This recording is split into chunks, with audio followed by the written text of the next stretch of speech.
For 14 years, Leo and Ethan had been a single unit, an inseparable force from kindergarten through high school. Leo had always assumed they would be friends for life, a constant in a world of variables. That conviction wavered the day Ethan carried him home from soccer practice. A crimson number, 99, hovered like a digital ghost above Ethan's head, preceded by a line of small black text. Current desire for Leo. Desire. The word echoed in Leo's mind, a strange and unsettling gong. He shifted on Ethan's back, his voice a cautious whisper, and asked what kind of desires he could possibly have for him. The muscles beneath his arms tensed for a fraction of a second. Leo watched, disbelieving, as the bright red 99 flickered and morphed into 99. 5. He squeezed his eyes shut, hoping it was just a trick of the light, a symptom of the mild concussion the school nurse had warned him about. But when he opened them again, the 99. 5 remained, stark and pulsing. Was this real? He tentatively waved a hand through the space above Ethan's hair. The number shimmered, incorporeal, passing right through his fingers. But as he pulled his hand away, the 99. 5 blinked again, changing to 99. 6. An incredulous gasp escaped him. He demanded to know what Ethan was thinking. Ethan's voice was steady, betraying nothing, as he adjusted his grip, hoisting Leo a little higher on his back. He told Leo to stop squirming and, while he was at it, to be quiet. As he spoke, the number flickered once more, reverting to 99. Leo fell silent, momentarily stunned. He'd almost forgotten that Ethan preferred quiet. Their dynamic had always been Leo's endless stream of consciousness against Ethan's calm, listening presence, punctuated by a brief response. But today, Ethan was already doing him a favor. Leo figured the least he could do was grant him some peace. He rested his cheek against the crook of Ethan's neck and said nothing more. Their detour to the nurse's office had delayed them, and the sky was already bruising with twilight as they walked. The setting sun was a smear of orange and pink over the rooftops of their quiet suburban neighborhood. Leo's mouth opened, an observation about the colors already forming on his tongue. But Ethan spoke first. His voice was warm, laced with a hint of amusement, asking why Leo was being so well behaved. The sound, so close to his ear, sent a strange jolt through Leo's chest. He wondered if Ethan was angry. Ethan seemed to glance back at him briefly, clarifying that it was just rare for him to be silent for so long. He walked with a steady, confident gait, and Leo found himself at a rare loss for words. Finally, he managed to explain that he was just trying to be considerate. He wiggled his injured foot for emphasis, joking that if he was too annoying, Ethan might just dump him in a ditch. Ethan let out a short, soft laugh and shifted him higher again, asking when he had ever complained about Leo being loud. Instinctively, Leo's arms tightened around his neck to keep from slipping. After a moment, he mumbled that Ethan had just done so. Ethan's voice was full of patient exasperation as he reminded Leo of the question he'd asked. Leo's mind went blank for a second, then replayed his own words. His voice shrank as he repeated it, the question of desire sounding far more loaded in the deepening dusk. The streetlights flickered on, casting a pale yellow glow on Ethan's profile. A heavy silence settled between them, the first truly awkward one Leo could remember in all their years. He mentally slapped himself for asking such a stupid question and was about to apologize when Ethan broke the silence, saying his name. Leo answered with an automatic yeah. He thought he heard a faint chuckle before Ethan stopped, gently setting him down on a nearby park bench. Leo sat, bewildered, as Ethan stood before him, his expression unreadable in the dim light. He leaned in, bracing his hands on the back of the bench on either side of Leo, his voice serious. He asked what kind of desire Leo thought he might have for him. His tone was so genuine, his eyes so earnest as they met Leo's, that it was as if he were truly seeking an answer. The halo of the streetlight illuminated the space above him, and the crimson 99 burned into Leo's vision. In that moment, a strange thought surfaced. Ethan looked incredibly handsome. Perhaps it was the dumbstruck way Leo was staring at him. But Ethan suddenly broke into a smile, snapping Leo back to reality. Leo looked away, flustered, scratching at the back of his neck. He stammered that his brain was scrambled and that he was just talking nonsense, questioning what kind of desire friends could even have for each other. He told Ethan not to worry about it. Despite his rambling, Ethan seemed to be in a remarkably good mood, a rare smile playing on his usually stoic face. He ruffled Leo's hair, the amusement clear in his eyes as he admitted he was just messing with him. Then he crouched down in front of Leo, saying they were almost home and telling him to get on. Leo patted his own flushed cheeks, reluctant to burden him further. He suggested he could just hop the rest of the way on one foot. Ethan glanced back at him, asking if he wanted to sprain his other ankle. The memory of the clumsy landing in gym class that caused this whole situation made him wince.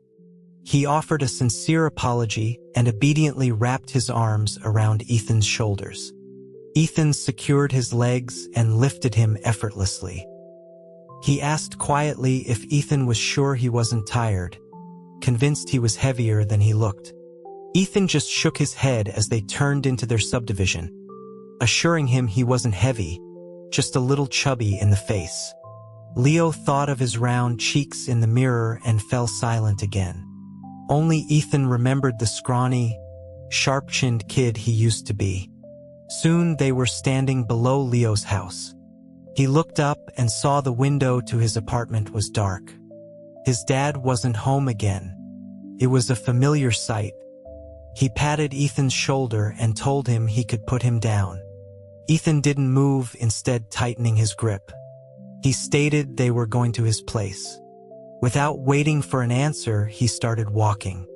Leo's protests that he could just order a pizza were cut short when Ethan reminded him how unhealthy too much takeout was. Defeated, Leo rested his head on Ethan's shoulder. He had to admit he was getting sick of pizza. 2 years ago, his parents had divorced, and his father, who won custody, had thrown himself into his new company. The dark apartment had become the norm, and in turn, Leo had become a permanent fixture at Ethan's house. The moment Ethan opened his front door, the familiar, comforting smell of home cooking filled the air. Ethan's mother, Helen, peeked out from the kitchen. "Leo's here," she called out cheerfully. He waved back, a wide grin on his face, which then froze. There was nothing above Helen's head. No numbers, no text, just empty air. Before he could process it, Helen was rushing out of the kitchen, her face etched with concern, asking what had happened to him. Leo quickly waved his hands, assuring her he was fine, that it was just a sprained ankle. He nudged Ethan's shoulder, telling him to put him down. Ethan ignored him, carrying him all the way to the living room sofa before gently setting him down. Helen reappeared with a first aid kit, her expression worried as she insisted on taking a look and rewrapping it. Leo chuckled weakly, telling her it really wasn't serious. Despite his protests, he let her wind another layer of bandage around his already swollen ankle, making it look even more comical. He was ordered to stay on the couch and not move. Helen reminded him that injuries needed time to heal, then turned to Ethan, who had just dropped his backpack by the door. She asked him to come help in the kitchen. Ethan nodded, but first he handed Leo a stapled packet of paper. Leo looked at it, confused, certain they didn't have any homework. Ethan, already halfway to the kitchen, called back that it was extra CR. One look at the dense pages of English literature analysis made Leo groan. He complained that he was injured, but Ethan's voice floated back from the kitchen, retorting that his leg was hurt, not his brain or his hands. Leo was left speechless and, with a sigh of frustrated defeat, picked up a pen. The kitchen door swung shut. As he started to work, his eyes drifted to the black and white photograph on the mantelpiece. A handsome man in a police uniform smiled at the camera, his features a clear blueprint for Ethan's. It was his father. Leo's mind drifted back to that summer, the air thick and heavy, the crowd pressing in. He remembered a small, 10-year-old Ethan standing beside a black-clad Helen. A fine mist fell from the gray sky, mingling with the tears on people's faces. Helen wept silently. Ethan just stood there, holding her hand, his face unervingly calm, as if the man they were burying was a stranger. But Leo knew that wasn't right. Ethan had worshipped his father. It shouldn't be like this. Driven by that thought, Leo had wiped his own tears, slipped his hand from his dad's, and pushed his way through the crowd until he reached Ethan's side. He took his small, cold hand. He would never forget the look on Ethan's face. His mouth opened, but no words came out. So Leo squeezed his hand and told him it was okay to cry, that even though big boys weren't supposed to, he wouldn't laugh. He saw Ethan's expression twist into something more painful than a sob. The drizzle turned into a downpour, drumming on the canopy above them. Ethan's eyes slowly reddened. Rainwater dripped from the canvas, tracing paths down his face, mixing with the tears that finally fell, shattering on the ground. It was the first and last time Leo ever saw Ethan cry. "Leo, dinner. Stop daydreaming." A sharp tap on his head jolted him from the memory. He yelped in pain, looking up to see Ethan standing over him. Ethan's eyes flicked to the spot he'd tapped, and his brow furrowed. He asked what Leo was thinking about. The question felt strangely familiar. Leo mumbled that it was nothing, then asked why Ethan was asking. Ethan's frown deepened, but before he could say more, Helen called out that dinner was ready. Leo eagerly replied, and when he looked back, Ethan's expression had returned to its usual cool composure. He took Leo's arm and helped him to the table as if he were an invalid. Leo couldn't help but protest that he'd only sprained his ankle, not broken his leg.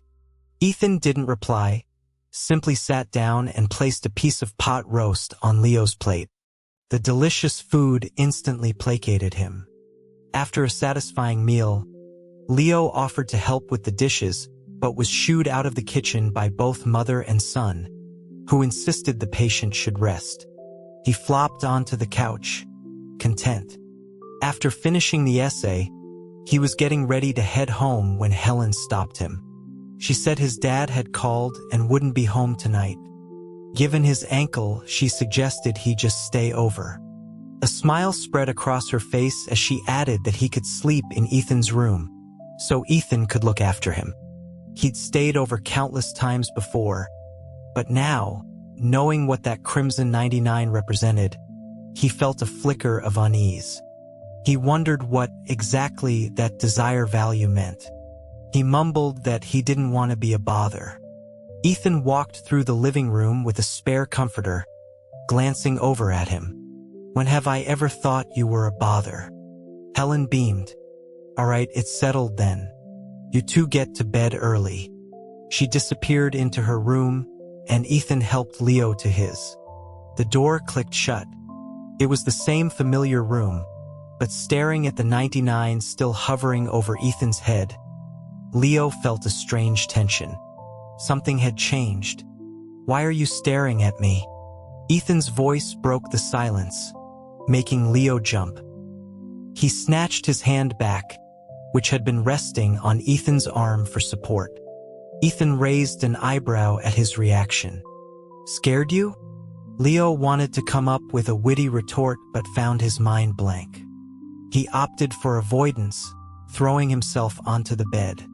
It smelled of lemon verbena, the scent of Ethan's laundry detergent, a smell he'd always found comforting. He closed his eyes, his voice lazy as he told Ethan to go shower, that he was going to sleep for a bit. Don't fall asleep yet. The mattress dipped beside him as Ethan sat down. Leo opened his eyes. Ethan was sitting sideways, one hand closing around Leo's wrist. A flicker of alarm went through him, but years of familiarity kept him still. He just looked at him and asked what was wrong. Ethan smiled faintly. I just wanted to ask why you've been acting so strange today. We've known each other forever. Why are you so nervous? The last word was drawn out, colored with curiosity. Alarm bells blared in Leo's head. He tried to sit up, but Ethan was faster, pushing him back down onto the mattress. He pinned both of Leo's wrists. Leo watched in horror as the number above his head began to flash, climbing from 99 to 99. 1, racing upward until it settled at a solid 99. 9. His terrified gaze snapped back to Ethan's face. He looked as impassive as ever, as if he were merely asking about dinner plans. But his dark eyes held Leo's, and his voice was low. What do you see above my head? He leaned closer, his tone still calm. I'm guessing it's my desire, and it has something to do with you.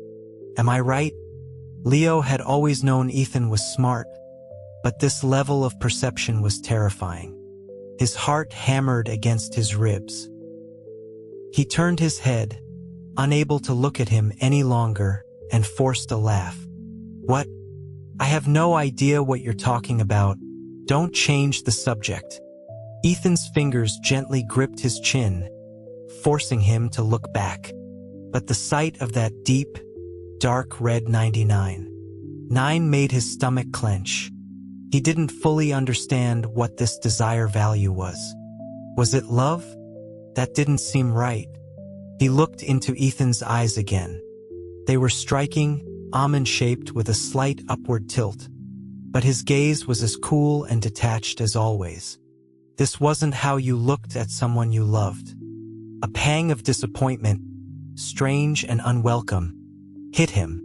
He'd seen Ethan look at someone differently once. It was after he'd turned down a girl who confessed to him. The sunlight had been golden, catching in his hair. Ethan's lips were curved into a gentle smile, his eyes crescents of warmth. It was a softness Leo had never seen before, and it had nearly knocked him off his feet. Later, he'd discreetly asked the girl what they had talked about. She had just smiled at him, saying it was a secret about the person Ethan liked, but that he could always ask Ethan himself. She'd winked, a hint of amused excitement in her expression. On the walk home that day, Leo had intended to ask. But when Ethan looked at him with his usual questioning gaze, the words died in his throat. If Ethan really liked someone, why wouldn't he, his best friend, be the first to know? Was it someone he'd be embarrassed about? Or did he simply not want to tell him? He ended up asking a different question instead, wondering if Ethan would tell him if he ever fell for someone. Ethan had glanced at him, then quickly looked away, his yes a low murmur. He added that Leo shouldn't hide it from him either. After that, Leo had started paying closer attention to everyone around Ethan, consumed by curiosity about the kind of person who could capture his interest. But after all his observation, it seemed there was no one Ethan was particularly close to, except for him. The answer remained a mystery. He averted his gaze again, looking back up at the number above Ethan's head. The 99. 9 flickered and turned into a solid, dark 100. The words tumbled out of his mouth before he could stop them. How did it get to 100? Ethan froze.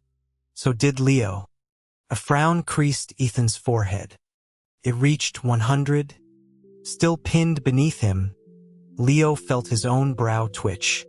Why did he sound so surprised? Since the secret was out, Leo decided to just let it all spill out, explaining everything he could see and emphasizing that Ethan was the only one he saw it on. Ethan nodded thoughtfully, then asked if he was scared. Leo blinked, wondering why Ethan wasn't shocked. After a moment of consideration, he realized that apart from the initial shock, he wasn't afraid. He shook his head honestly. They had known each other for too long. It would be ridiculous to be scared of him over some inexplicable number. But then Ethan smiled, a smile so familiar yet suddenly chilling. It felt as if the person in front of him was no longer the Ethan he knew.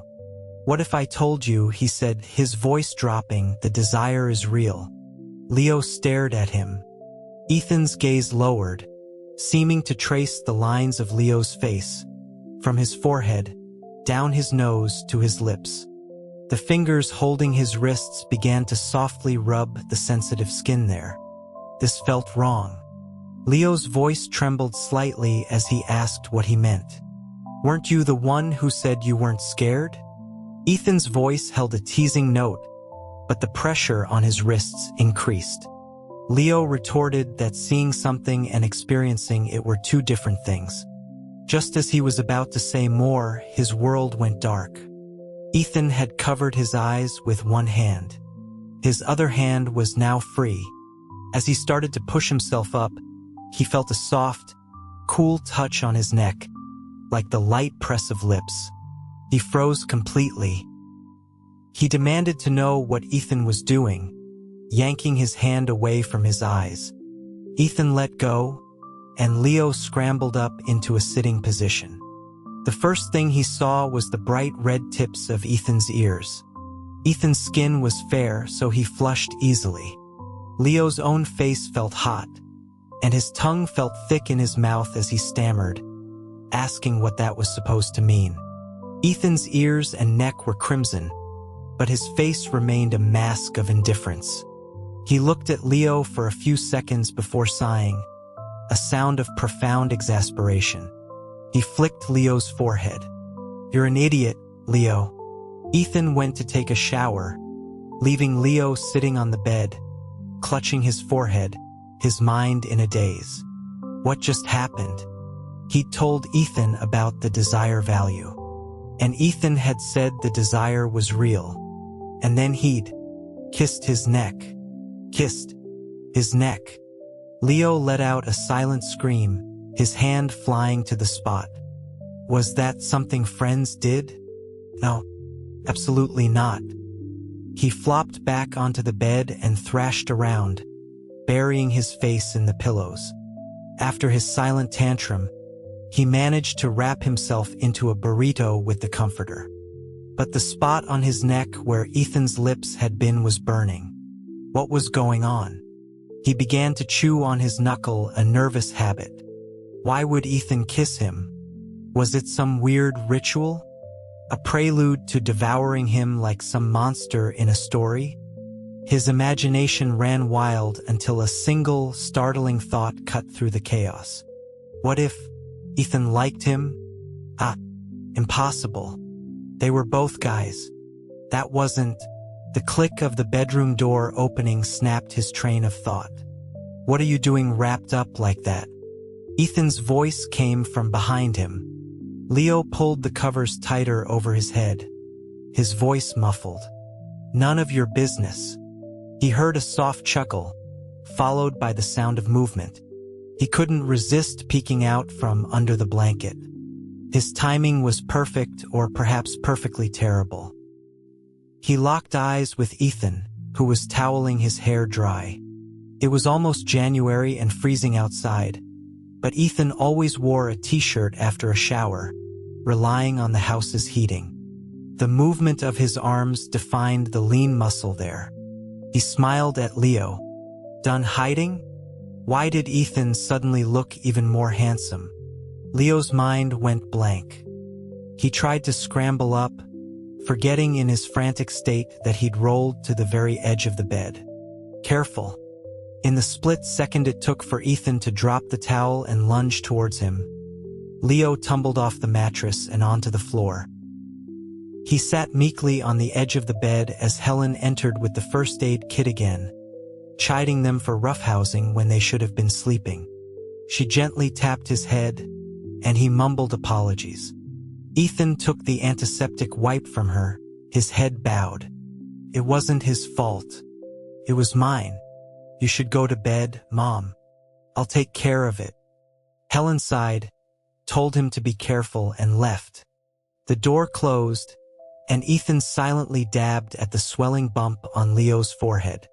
Leo sighed and gently took Ethan's hand, which was trembling slightly. He assured him it was fine and that he could do it himself. He looked at Ethan's still damp hair and suggested he go dry it. Ethan didn't move. He just looked at Leo, his voice quiet. "Did I scare you?" Leo paused, understanding what he was referring to. He shook his head. "Don't blame yourself. I wasn't scared. I just fell." Still, Ethan didn't move. Leo sighed again. Ethan's preoccupation with his injuries was almost pathological sometimes. He reached up and ruffled his hair, feeling the damp strands. He repeated that he was really okay, took the cotton swab from him, and ordered him to go use the hairdryer. While Ethan was gone, Leo tended to the bump in the mirror, hissing at the sting. First his ankle, now his head. Today was not his day. By the time he'd put the first aid kit away and returned to the room, Ethan was done. And Leo realized something was wrong. Something was missing. He looked at the space above Ethan's head again, and a slow, dull realization dawned on him. The desire value was gone. He was in a fog as Ethan guided him through his nightly routine. By the time he was done, it was late. Ethan was at his desk, looking over the essay Leo had finished. The sight of it sobered him up. He asked if he'd made a lot of mistakes. Ethan told him to sit, saying there weren't many and he'd help with the parts he didn't understand. So Leo corrected his essay while Ethan dried his hair. The warm air was comforting, and Ethan's fingers were gentle as they moved through his hair, carefully avoiding the bump on his forehead. They fell back into their old rhythm, discussing literary themes and character motivations. For the rest of the evening, until they turned in, neither of them mentioned the kiss on his neck. Ethan switched off the light. Lying beside him in the familiar darkness, Leo couldn't sleep. As his eyes adjusted, he scooted closer to Ethan's side. In the sliver of moonlight filtering through the blinds, he checked again. The space above his head was completely empty. The ability had vanished. He was lying on his side, about to start chewing his knuckle again when a hand enclosed his. "Go to sleep, Leo," Ethan murmured. Leo hesitated, then whispered into the dark that he couldn't see his desire value anymore. Ethan, who had been on his back, turned onto his side to face him. He closed his eyes, his fingers tightening around Leo's. "That's a good thing. At least you won't be scared of me anymore." His voice was calm, but Leo sensed an evasion. He felt a strange premonition. He started to ask if Ethan was sleep. Ethan interrupted, his grip firming. "Some things shouldn't be said right now. I was too hasty. Just sleep." His voice was like a spell. The premonition settled into a certainty in his heart, and his eyelids grew heavy. The person Ethan liked, he thought he'd finally found him. The first reaction was disbelief. The idea that two guys could like each other that way was foreign territory. He'd always been emotionally oblivious, and his parents' messy divorce had cemented his belief that friendship was far more reliable than love. He had genuinely planned to be friends with Ethan forever. They'd go to the same college, maybe even be roommates. After graduation, they'd rent an apartment together, get a dog, and spend their weekends at the park. He'd laid out this whole plan for his mother once. She had just smiled and stroked his hair, telling him that people grow up and build their own lives, that it was impossible to always be together. He'd pouted, asking why not. That's what friends were for. His mother's silent smile was an answer he didn't understand until he watched his parents, once so in love, become unable to stand the sight of each other. People change. Still, he'd clung to the fantasy of his future with Ethan because he believed they were different. They wouldn't change. But looking at that plan now, he saw the flaws. It was too intimate. Planning your entire future around your friend. That was something beyond the scope of friendship. Maybe he didn't want to be friends with Ethan forever. Maybe, selfishly, he just wanted to be with Ethan forever. After that night, his feelings for Ethan shifted into something new and undefined. He couldn't tell if it was love or just a deep-seated dependency born from years of closeness. They fell back into their normal routine, the teasing, the joking, but now there was a subtle undercurrent of something more. Sometimes, when Ethan's hand rested on his wrist, his thumb would brush softly against his skin. A touch so light it was almost imaginary, and Leo's heart would pound. He would quickly look away. The unspoken truth between them was a fragile thing, but for now it held. Winter break arrived, but Leo wasn't happy.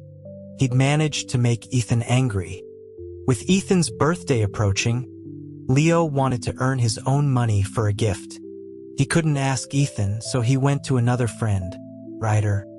He asked Ryder, a lanky kid with an undercut and a perpetually bored expression, if he knew any quick ways to make cash. Ryder, spinning a pen between his fingers, glanced at him. Allowance run out? Leo shook his head, explaining it was for Ethan's gift. A slow grin spread across Ryder's face. He popped a lollipop into his mouth, his words muffled. You've got a good voice. My cousin manages a bar downtown. They have an open mic night. We could do a duet. It'd kill. A mischievous glint appeared in his eye. Leo hesitated. A bar? Ryder clapped him on the shoulder. It's totally legit. 8 to 11 p.m. The pay is good. He named a figure that made Leo's eyes widen. A week of that and he'd have more than enough. It was a deal. He didn't plan on telling Ethan, sensing that a bar was not a place Ethan would approve of. But he underestimated Ethan's perception. On the way home a few days later, Ethan's question came out of nowhere. His voice light, but his eyes fixed straight ahead. I talked to Ryder. You're singing at a bar? He sounded angry. Leo felt a rush of guilt, like a kid caught with his hand in the cookie jar. He confirmed it, his grip tightening on his backpack straps as he rushed to defend himself. He said it was just to earn some money and that it was perfectly safe. Ethan remained silent, and Leo's voice dwindled as he added that Ryder would be with him.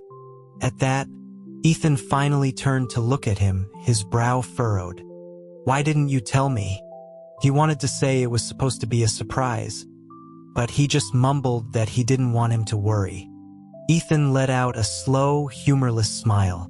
Leo, you're a terrible liar. He caught the hand Leo was subconsciously using to fiddle with his jacket zipper. Not telling me just makes me worry more. His grip was firm. Leo looked down, muttering that he understood. Ethan watched his bowed head for a moment, then let go. Forget it. It's your life. Do what you want. Leo's head shot up. Ethan, that's not what I meant. But Ethan was already walking away, not looking back. Leo started to go after him, but his phone buzzed. It was his dad, telling him to pack a bag. He was sending him to stay with a business partner for a while. He had an overseas trip and couldn't leave Leo alone. Leo gave a distracted affirmative, his eyes still on Ethan's retreating figure. He told his dad he was old enough to take care of himself. His dad shot back that he couldn't even cook a decent meal. The call ended abruptly. With a sigh, Leo headed home, resolving to smooth things over with Ethan later. He should have chased after him right then. He'd been at the sprawling modern house for a week, bombarding Ethan with texts that earned him monosyllabic replies. Phone calls were met with long silences, punctuated by the occasional MHM to show he was still there. An angry Ethan was a formidable challenge. "Leo, let's go out." Chris, his dad's partner's son, burst into his room. Leo threw a pillow at him, annoyed. "Dude, knock first." Chris, a year younger and perpetually buzzing with energy, had dragged him on countless shopping trips. "I'm so bored," Chris whined, collapsing into a chair. Leo tried to shoo him out, telling him to call his other friends. He had to work tonight. Chris knew about his part-time gig and left, disappointed, but not before asking if Leo would go with him to the outlet mall the next day. Remembering the sheer size of the place, Leo shut the door in his face, calling out that tomorrow's plans were for tomorrow. He ignored Chris's indignant shouting and got his clothes ready for the night. It was his last performance. After the set, Ryder was beaming, the bar packed. "You sure you don't want to make this a regular thing?" Leo, unbuckling a decorative chain from his jeans, shook his head. "No way. I don't want to make Ethan any angrier." Ryder sighed dramatically, lamenting the end of their popular duo. Leo packed his bag, suggesting Ryder could go solo. "So cold," Ryder said, but he was grinning. "Money's in your account." He wiggled his phone. "Call me next time you're broke." Leo checked his banking app. He had enough for the gift. Satisfied, he pocketed his phone. Tomorrow he could finally buy that guitar. Playing guitar was one of the few hobbies Ethan had stuck with. On lazy afternoons, Ethan would play, and Leo would sing, hours melting away. His first guitar had been a gift from his father, but it was old now, the strings replaced multiple times. Ethan rarely played it anymore, afraid of breaking it for good. But Leo loved watching him play. It was one of the only times Ethan looked truly happy. He wanted to give him that feeling back. He stepped out the back door of the bar into the chilly night air. As he pulled his jacket tighter, about to call a ride, he saw a familiar figure. He froze, as if struck by lightning. A young man wearing the same black puffer jacket as him was leaving the bar's main entrance. Someone was with him, talking animatedly. It was too dark to see who it was, but he could see Ethan. His brow was furrowed in an expression of mild annoyance, but he was listening intently. Why was Ethan here? Who was with him? 1,000 questions swirled in Leo's head, but watching them walk side by side, a sudden, sharp pang of sadness hit him. He didn't know why, but it hurt. As they got closer, he turned and went back inside the bar. He didn't want to see Ethan. He didn't want to buy him a gift anymore. Of course, that was a lie. He opened the shopping app and placed the order anyway. Then he went back to his text conversation with Ethan. The sadness returned, mixed with a fresh wave of anger. He shut off his phone. He wasn't going to message him. He was exhausted when he got home. He fell asleep almost immediately but was plagued by nightmares. The next morning, he looked in the mirror and saw a ghost staring back. Chris took one look at him and asked if he'd slept at all. Leo told him about his dream of being chased up 33 floors by a monster. Chris was silent for a beat, then asked tentatively, "What did you do?" That evening, a calendar notification popped up on his phone. Fireworks with Ethan. He'd completely forgotten about the town's Founders' Day festival. They had planned to go together. Now his eyes landed on Chris, lounging on the sofa. "Ethan who?" He didn't know him. Chris, always up for a good time, readily agreed. They arrived as the crowds were starting to build. They ate their way through the street fair until Leo, his mouth full of a greasy but delicious corn dog, had to physically drag Chris away to find a good spot for the show. They squeezed through the throng of people just as the first fireworks shot into the sky. The night exploded in color. Leo, caught up in the moment, grabbed Chris's hand and started jumping up and down. A second later, another hand clamped down on his wrist, its grip surprisingly strong. "Who?" he started to say, turning. He was met with a familiar, stone-cold expression. He stammered, "Ethan?" His wrist was held in a vice. Chris, sensing the tension, pulled his own hand back, looking between them. "Leo, this your friend?" Ethan's expression grew even colder. He tightened his grip. Leo quickly recovered, explaining that this was his best friend, his brother, that they'd known each other for over a decade. Chris's face cleared. "Oh, so you're like childhood sweethearts?" Leo thought for a second and nodded. "Basically." He then introduced Chris as his temporary roommate. Ethan's voice was frigid. "You share a room?" Chris quickly shook his head, explaining that Leo was in the room next to his. After a tense silence, Ethan spoke again, his eyes locked on Leo. "Come stay at my place." Both Leo and Chris said, "Huh?" At the same time, Ethan tugged on his wrist. "My house is closer. I can cook. I won't charge you rent. Come with me." After sending Chris home in a car, Ethan pulled Leo through the departing crowds. His strides were long and hurried. He was clearly still angry. Leo, trying to break the silence, asked how he knew where to find him. Ethan kept his eyes forward, stating that someone had said they were going to watch fireworks together today. So he did remember. Leo felt a pang of guilt, though not a huge one. "If you remembered, why didn't you text me? I thought you forgot." Ethan pulled out his phone and shoved the screen in Leo's face. 3 unread messages and 3 missed calls. Leo fumbled for his own phone and found it dead. Now he felt truly guilty. He apologized, explaining it must have been on silent before it died. Ethan didn't answer, just walked faster. In the back of the rideshare, Ethan still held his hand tightly. The car moved, leaving the last of the fireworks behind. As they passed under streetlights, Ethan's face was cast in alternating light and shadow. He suddenly leaned closer, his voice uncharacteristically soft. "Don't go to the bar anymore. Please?" Something was off about him tonight. He was holding Leo's shoulders, and though his face was expressionless, Leo could see a hint of vulnerability in his eyes. It was strangely cute. His resolve melted. He agreed immediately, promising he'd never go back. Ethan blinked, his dark eyes still fixed on him. "Really?" Like a man under a spell, Leo nodded emphatically, explaining that he'd earned enough money anyway. The next thing he knew, his shoulder was heavy. Ethan had wrapped his arms around his waist, pulling him into a hug.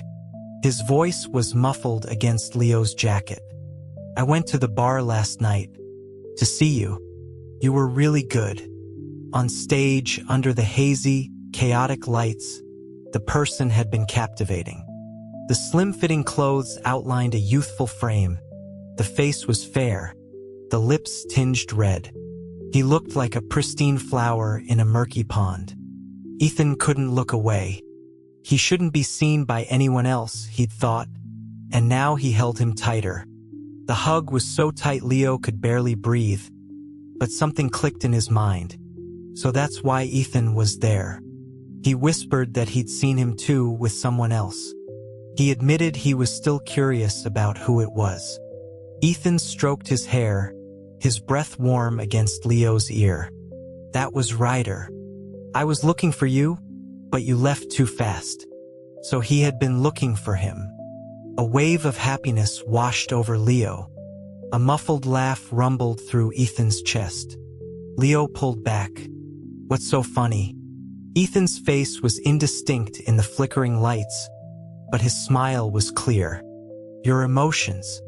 They change so fast. Angry one second, happy the next. The car stopped in front of their familiar street. As they got out, Leo was still processing what he'd said. My emotions are that obvious?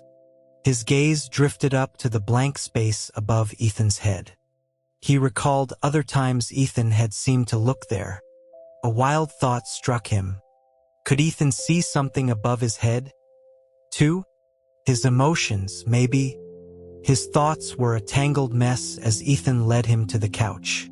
You figured it out? Ethan's voice said quietly from across the room. Leo jumped. What? Ethan handed him a glass of water, a small smile on his face. That I can see things too. Because right now, the word suspicion is floating over your head. Leo choked on his water. As Ethan patted his back, he provided a running commentary. Now it's panic. Leo felt dizzy. He begged him to stop, saying it was too creepy. But somehow he wasn't surprised. It made a strange kind of sense. With this ability, he was an open book to Ethan. A feeling of embarrassment flickered, but he pushed it down. If it was Ethan, it didn't seem to matter that much. Curiosity took over.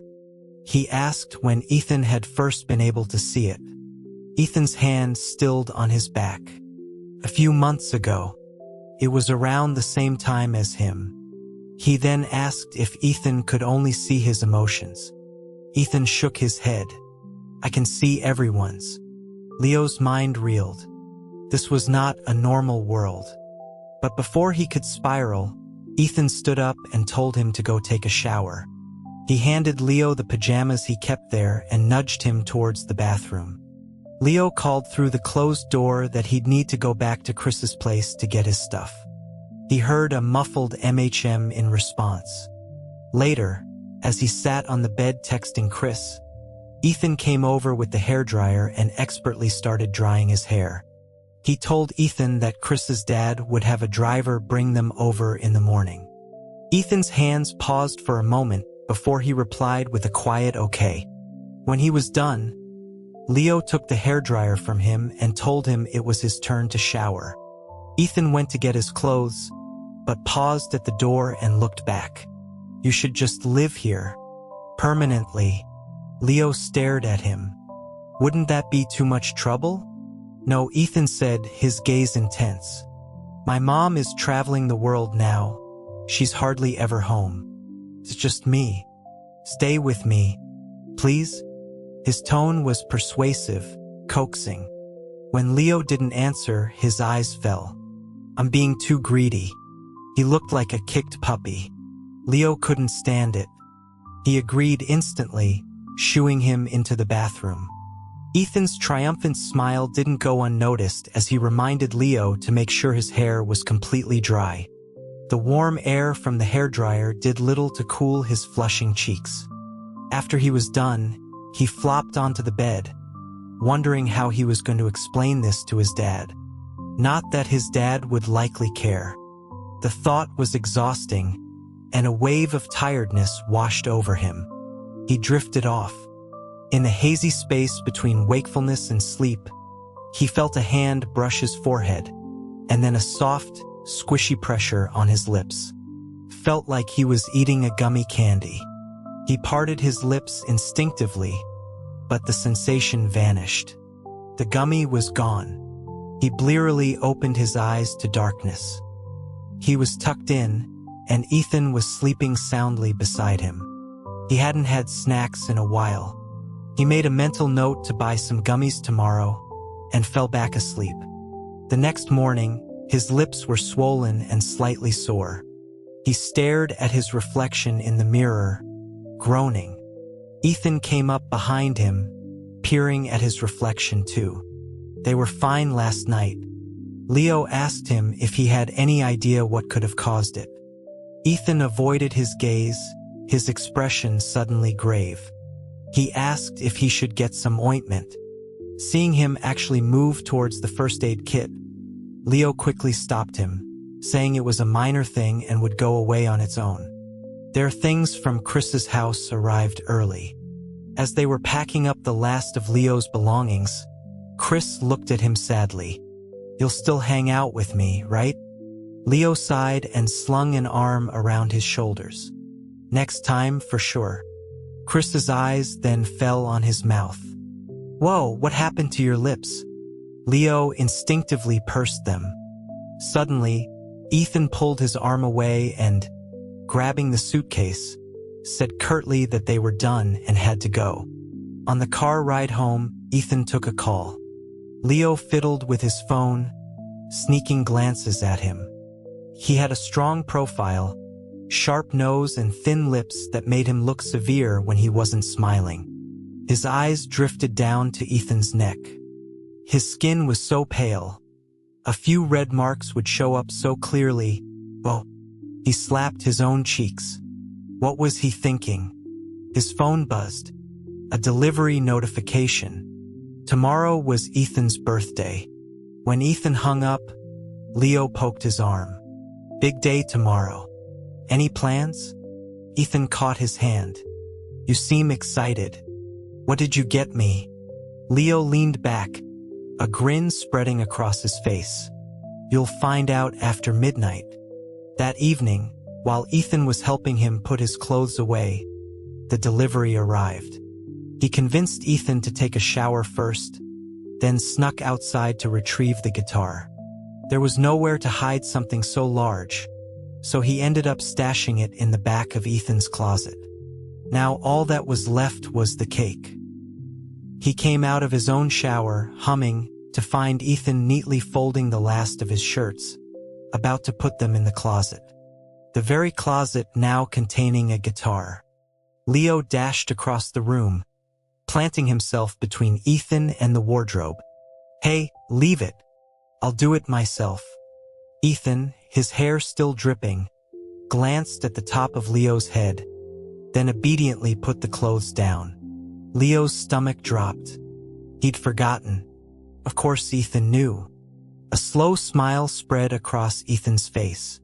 "I can pretend I didn't see anything." Leo just tossed the towel he was holding onto Ethan's head. "Just dry your hair." So much for the perfect surprise. As long as Ethan had this ability, he had no secrets. The cake arrived just as he finished drying his hair. Since the surprise was blown anyway, he put it directly on the dining table. In 1 hour, Ethan would be 18. They'd both be adults. He remembered Ethan's 8th birthday, when he'd given him a little music box. It was broken now, but Ethan still kept it on his desk. This was the 10th birthday he'd celebrated with him. Ethan finished a call with his mother and came out of his room. He saw the cake and took a picture from a distance. Leo, standing beside it, realized too late. "Did you just get me in the picture?" Ethan smiled and came over, draping an arm around his shoulders. "For posterity." Like all the birthdays before, Leo turned off the lights, lit the candles, and sang. The clock struck midnight. "Happy birthday," he finished, telling Ethan to make a wish. The candlelight danced in his dark eyes. He closed them for a moment, then opened them and blew out the flames. In the sudden darkness, Ethan said his name. Leo paused, his hand halfway to the light switch. "Yeah." His voice was soft. "My wish this year is pretty simple.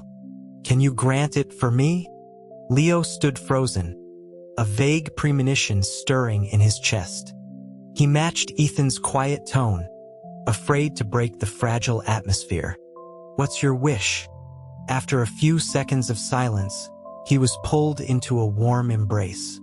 "Leo, I like you," Ethan whispered, his breath against his ear, his heartbeat a drum against his chest.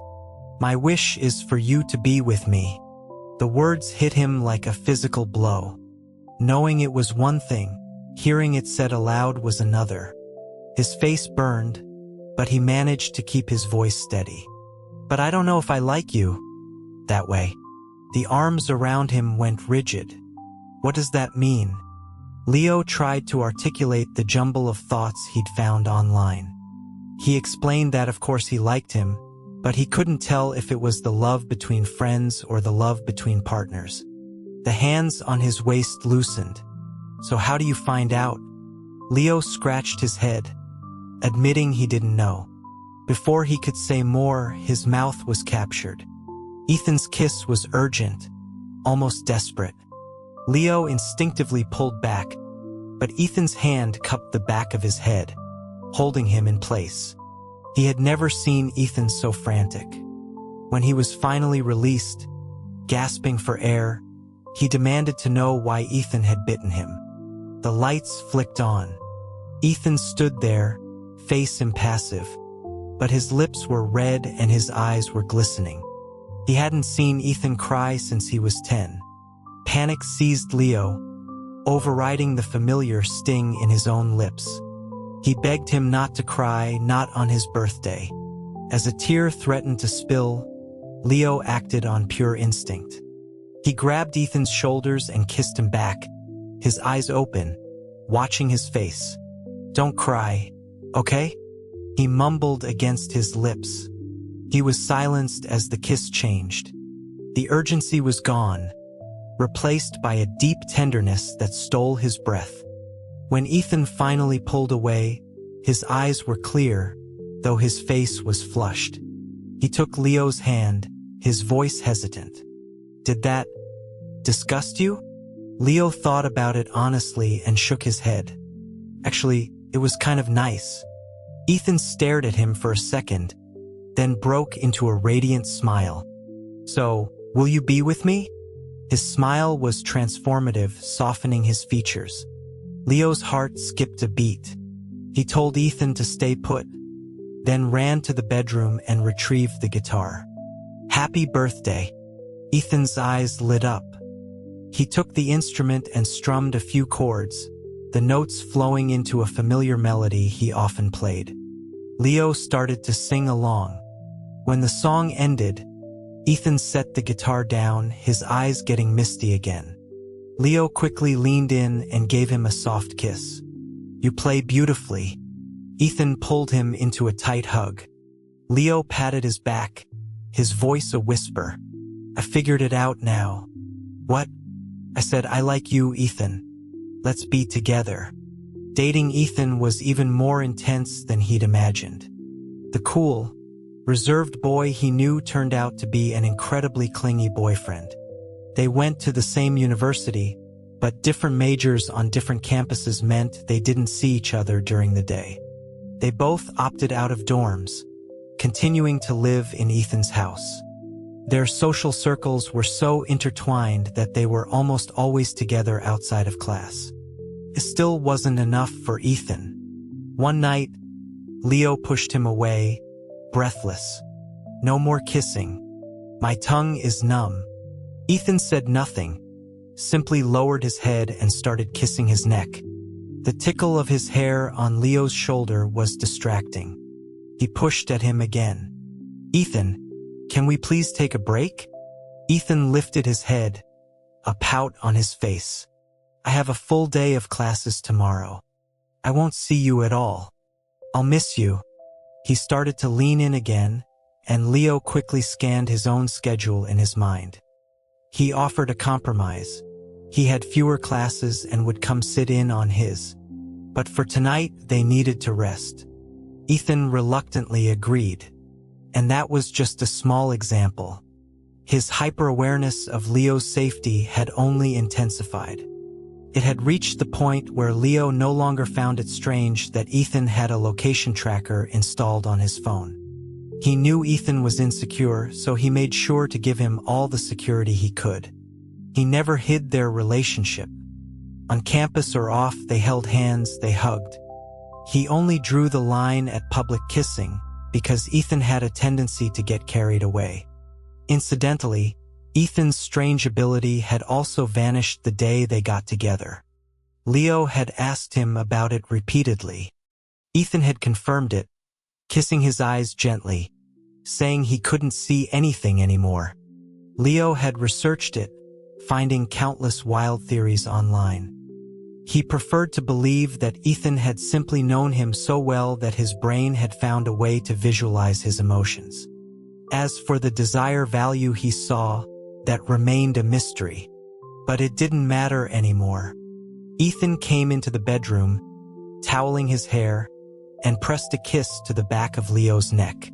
"Tomorrow's the weekend," he said, his voice a low rumble. Leo turned off his phone and looked up at him. "So?" Ethan stroked his ear, a slow smile spreading across his face.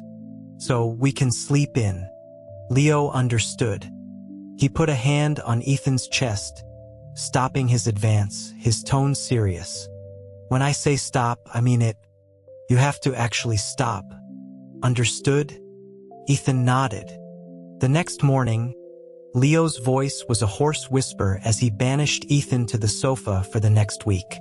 Ethan, massaging his aching lower back, had the audacity to protest. "But I did stop." Leo kicked at him weakly. "For how long? 5 seconds?" Ethan caught his leg, his hands starting to knead the sore muscles there as he deployed his familiar, practiced apology. "I'll do better next time." Leo flopped back onto the pillows, his face a mask of weary resignation. "There won't be a next time. I'm sorry." The apology was whispered against his skin, full of a contrition that was entirely fake.